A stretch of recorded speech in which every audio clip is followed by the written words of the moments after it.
नमस्कार दोस्तों जियोपॉलिटिक्स में कोई भी कदम यूं ही नहीं होता, उसके पीछे का कोई ना कोई कारण जरूर होता है। अब आप देखिए, हम डूम्सडे प्लेन की बात कर रहे हैं। क्या है कि पिछले 1-2 दिनों से इसके बारे में काफी चर्चा हो रही है, क्योंकि यूएस में कई जगहों पर इसको स्पॉट किया गया है। इंटरेस्टिंग बात यह है, बताया जा रहा है कि पिछले 50 वर्षों में ये बहुत रेयर होता है कि आपको ये देखने को मिले। जब भी यहाँ पर इसकी चर्चा होती थी तो यही बताया जाता था कि मैपिंग के थ्रू करके कि ये एक जगह से दूसरी जगह जा रहा है, रडार के थ्रू पता लगाया जाता था, बहुत सारी चीजें आती थी, लेकिन इसको स्पॉट बहुत कम किया गया। आप देख सकते हो जो खबर आ रही है अब, what is doomsday plane E4B and why has it landed in DC। In fact Los Angeles में भी ये पाया गया है। Should the world be worried, इसको थोड़ा सा हम डिटेल में चर्चा करेंगे, क्योंकि जो स्थिति बनी हुई है दुनिया के अंदर, उसके कॉन्टेक्स्ट में ये डूम्सडे प्लेन और ज्यादा इंटरेस्टिंग हो जाता है। वो मैं आपको बताऊंगा। चलिए आगे बढ़ते हैं, लेकिन उससे पहले आप सबको बता दूं, आप में से जो भी लोग यूपीएससी की तैयारी कर रहे हैं, आप स्टडी IQ के साथ जुड़ सकते हैं। 2027 का बैच हो, 2028, सभी कुछ अवेलेबल है। लिंक कमेंट सेक्शन में दिया हुआ है। यूज करिए ये कोड अंकित लाइव मैक्सिमम डिस्काउंट के लिए, और ये फोन नंबर है, यहाँ पर आप कॉल कर सकते हैं। मेरी टीम आपको अच्छे से गाइड कर देगी। चलिए शुरुआत करते हैं। सबसे पहला क्वेश्चन तो यह है कि ये डूम्सडे प्लेन होता क्या है। देखिए, जब भी आप न्यूज रिपोर्ट्स में कहीं पर भी ये प्लेन के बारे में पढ़ेंगे, ये basically Boeing E4B night watch है। ऑफिशियली इसको यूएस में कहा जाता है नेशनल एयरबोर्न ऑपरेशन सेंटर। ध्यान रखिएगा, ये एयरफोर्स 1 नहीं है। जब भी आप देखेंगे अमेरिका के राष्ट्रपति एक जगह से दूसरे जगह जाते हैं तो वो एयरफोर्स 1 का इस्तेमाल करते हैं, लेकिन ये एयरफोर्स 1 नहीं है, और ना ही कोई रूटीन मिलिट्री ट्रांसपोर्ट प्लेन है। ये बेसिकली आप कह सकते हैं कि फ्लाइंग वॉर हेडक्वार्टर है। मतलब इसको डिजाइन किया गया है ताकि इंश्योर किया जा सके इमरजेंसी के समय, अगर यहां पर अमेरिका के ऊपर बहुत बड़ा खतरा आता है, अमेरिका का वॉशिंगटन DC खत्म हो जाता है, न्यूक्लियर वॉर छिड़ जाती है, तो उस केस में अमेरिका के जो राष्ट्रपति हैं, ऑफिशियल्स हैं, वो इस प्लेन का इस्तेमाल कर सकें और गवर्नेंस को कंटिन्यू कर सकें। जैसे मान लीजिए अगर अमेरिका के ऊपर न्यूक्लियर वॉर का खतरा है, लार्ज स्केल मिसाइल अटैक हो रहा है, यहाँ पर डिकैपिटेशन स्ट्राइक हो रहा है लीडरशिप पर। डिकैपिटेशन मतलब जो पूरी अमेरिका की जो लीडरशिप है उसको खत्म करने की कोशिश की जा रही है। इसके अलावा EMP अटैक हो रहा है, इलेक्ट्रोमैग्नेटिक पल्स अटैक, साइबर और स्पेस बेस्ड डिसरप्शन हो गया, collapse of ground based command centre हो गया है। इन सारे सिचुएशन में ये जो पर्टिकुलर एयरक्राफ्ट है डूम्सडे प्लेन, ये काफी काम आएगा। सिंपल टर्म में आप ये समझिए कि अगर वॉशिंगटन खत्म हो जाता है, डिस्ट्रॉय हो जाता है, तो ये जो एयरक्राफ्ट है ना, वो अपने आप में अमेरिका का कैपिटल की तरह काम करेगा। मतलब जो भी कमांड दिया जाएगा वो इस पर्टिकुलर एयरक्राफ्ट के थ्रू दिया जाएगा। मैं इसी प्लेन की बात कर रहा हूं, जैसा कि आप ये देख सकते हो। और इसके अगर मैं खास फीचर्स की बात करूं, देखो वो मैं आपको बताऊंगा, लेकिन डूम्सडे प्लेन इसका नाम क्यों दिया गया? क्या है कि ये कोल्ड वॉर न्यूक्लियर स्ट्रैटेजी के समय से चलता आ रहा है, क्योंकि जब कोल्ड वॉर पीक पर था तो कहीं ना कहीं ये डर रहता था कि न्यूक्लियर एक्सचेंज कभी भी हो सकता है। आपने क्यूबा मिसाइल क्राइसिस के बारे में सुना होगा। तो लगातार खतरा बना रहता था कि जो ग्राउंड कमांड बंकर्स हैं वो डिस्ट्रॉय हो सकते हैं, कम्युनिकेशन नेटवर्क कोलैप्स हो सकता है, लीडरशिप को मारा जा सकता है, उनको आइसोलेट किया जा सकता है। तो उस केस में E4B जो है, ये जो डूम्सडे प्लेन कहा जा रहा है, इसमें प्रेसिडेंट या फिर उनके जो सक्सेसर हैं वो ऑर्डर्स को जारी कर सकते हैं। यूएस का जो न्यूक्लियर ट्रायड है, लैंड सी एयर, वो आपका कमांड में रहेगा। वो ऐसा नहीं है कि कोई बचा ही नहीं है कि यहां पर कोई कमांड दे सके। जो स्टेट है वो कंटिन्यू कर सकेगी, फंक्शन कर सकेगी even after a doomsday scenario, and that is why इसको डूम्सडे प्लेन कहा जाता है। अच्छा, इसके अगर मैं कैपेबिलिटीज की बात करूं तो ध्यान रखिएगा, ये बोइंग 747-200 के ऊपर बेस्ड है। इसकी क्रू कैपेसिटी अगर आप देखोगे तो 100 के करीब है। मतलब pilots, military commanders, analyst, technician, सभी कोई लगभग 100 लोगों के आसपास इसको कैरी कर सकता है, और ये कई दिनों तक हवा में रह सकता है। बताया जा रहा है कि कम से कम 5 से 7 दिन तक ये रह सकता है। हाँ, यहाँ पर जरूरी है कि मिड एयर रिफ्यूलिंग किया जाए, हवा में इसके अगर रिफ्यूलिंग करते रहा जाए कई दिनों तक ये हवा में रह पाएगा। और दूसरा इसका सबसे अच्छा बात है कि EMP अटैक से ये अपने आप को बचा सकता है। जो इलेक्ट्रोमैग्नेटिक पल्स होते हैं उससे ये शील्ड कर सकता है। जैसे मान लीजिए नॉर्मल प्लेन न्यूक्लियर एक्सप्लोजन के समय ऑपरेट नहीं कर पाएगा, लेकिन ये वाला जो पर्टिकुलर एयरक्राफ्ट है डूम्सडे प्लेन, ये उसके बावजूद भी ऑपरेट करने की कैपेबिलिटी रखता है। अगर मैं इसके अंदर कम्युनिकेशन सिस्टम की बात करूं तो इस प्लेन में 60 से ज्यादा सैटेलाइट डिशेस एंड एंटीनास लगे हुए हैं। मतलब इसकी कैपेबिलिटी है कि ये कम्युनिकेट कर सकता है न्यूक्लियर सबमरीन से, स्ट्रैटेजिक बॉम्बर से, मिसाइल साइलो से, नेटो कमांड से, स्पेस और साइबर कमांड से। मतलब ये इमरजेंसी एक्शन मैसेजेस ट्रांसमिट कर सकता है, ताकि अगर अमेरिका के राष्ट्रपति को लगता है कि न्यूक्लियर वेपन को लॉन्च करना है तो इस पर्टिकुलर कम्युनिकेशन के थ्रू इस एयरक्राफ्ट उसको गाइड कर सकते हैं।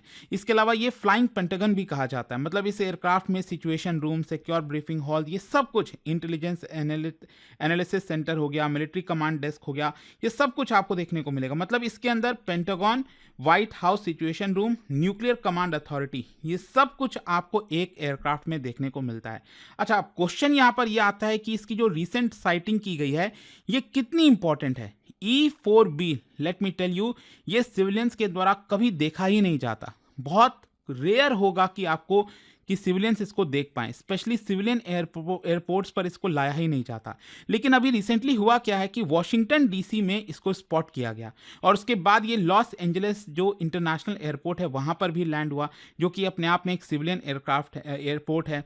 तो यहाँ पर जो रिपोर्ट सामने आ रही है उसमें रेयर साइटिंग की बात कही जा रही है। 50 ईयर्स, 50 साल के बाद इसकी साइटिंग की गई है और ये जो विजिबिलिटी है ये अनयूजुअल है, क्योंकि जो फ्लाइट पाथ होता है, मतलब ये प्लेन जहां से भी जिधर जाता है वो काफ़ी सीक्रेट रखा जाता है। मान लीजिए अभी बताया जा रहा है कि वॉशिंगटन डीसी में ये लैंड हुआ, फिर उसके बाद लॉस एंजलिस, यहाँ पर जो वेस्टर्न वाला साइड है यहाँ पर इस पे भी स्पॉट किया गया। नॉर्मली अगर आप देखोगे तो ये ऑपरेट करता है from Offutt air force base, basically Nebraska state के बारे में आपको पता होगा, ये बेसिकली यहाँ पर है करीब, आई थिंक नदर्न साइड में नेब्रास्का जो स्टेट है वहाँ से ये ऑपरेट करता है जनरली। लेकिन इस बार यहाँ पर पब्लिक के जो एक्सपोजर किया गया इस प्लेन के बारे में पता चला, तो ऑब्वियस सी बात है इंटेलिजेंस लीक, जो पैनिक है, उस तरह की चीज़ें लगातार क्रिएट होने लग जाती हैं। लेकिन क्वेश्चन अब यहाँ पर यह आता है कि ट्रंप ने इसको वॉशिंगटन के पास क्यों मूव किया होगा। देखो, स्ट्रैटेजिक जो एनालिस्ट हैं उनका ये मानना है कि डोनाल्ड ट्रंप का ये जो डिसीजन है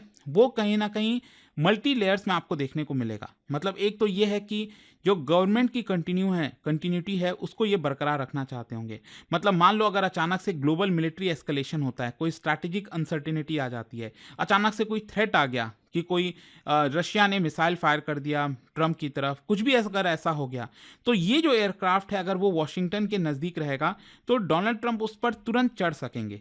तो ये एक आप कह सकते हैं एक बड़ा कारण है, जो प्रेसिडेंट हैं, डिफेंस सेक्रेटरी हैं, वो कुछ ही मिनटों के अंदर एयरक्राफ्ट में बैठ सकेंगे। मतलब यहाँ पर कोई भी डिले नहीं होगा, ये एक यहाँ पर कारण हो सकता है। दूसरा क्या है कि दुनिया भर में अगर आप देखोगे बहुत ज़्यादा टेंशन चल रहा है। यहाँ पर ये जो मूवमेंट पाया गया है it coincides with escalation in Russia Ukraine war. आप देख रहे हो कि रशिया यूक्रेन वॉर और ज़्यादा तेज़ी से बढ़ता ही जा रहा है।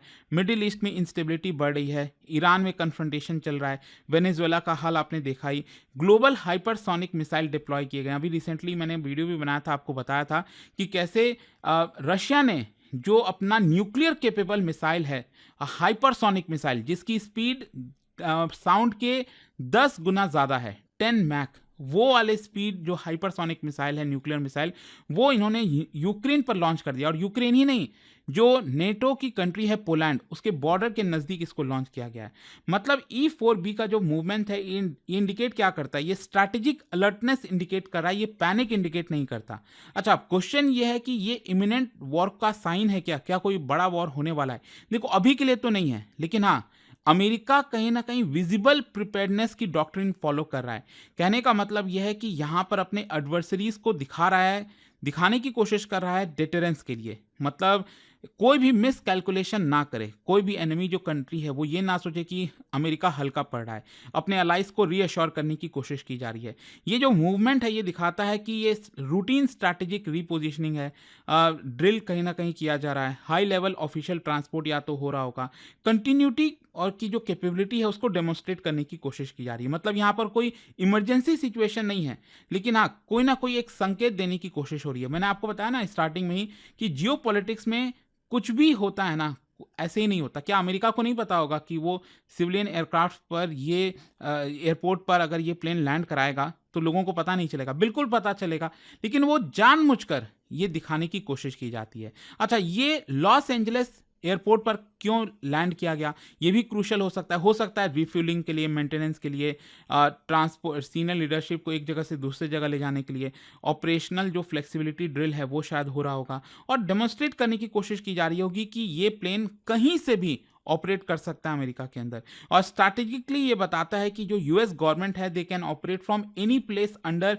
Any condition. अच्छा, ये स्ट्रैटेजिक मैसेज क्या है, दुनिया के लिए क्या मैसेज देने की कोशिश की जा रही है? अगर हम अमेरिका के एडवर्सरीज की बात करें जैसे चाइना, रशिया, उनको ये मैसेज है कि यूएस कमांड स्ट्रक्चर इनडिस्ट्रक्टिबल है, आप खत्म उसको नहीं कर पाओगे। अगर आप लीडरशिप को भी खत्म करने की कोशिश किए, स्ट्राइक किए, तो वो आप फेल हो जाओगे।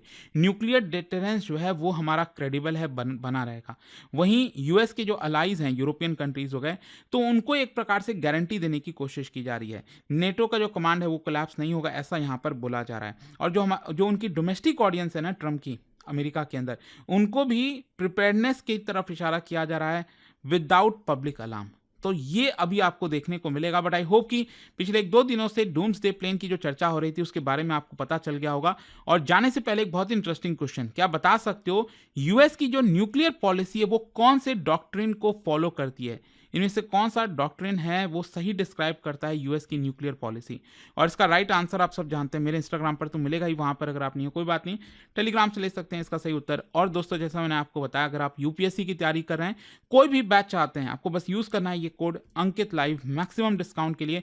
और 2027 की अगर आप तैयारी करोगे तो इसमें प्रीलिम्स, मेंस, इंटरव्यू सब कुछ की तैयारी कराई जाती है। 18 बुक्स का पूरा सेट आपके घर पर भेजा जाता है। कोई भी डाउट है, प्रॉब्लम है इस बैच से रिलेटेड, ये नंबर पर कॉल कर लीजिए, मेरी टीम आपको अच्छे से गाइड कर देगी। स्टडी IQ IAS, आपका सिलेक्शन हमारा मिशन।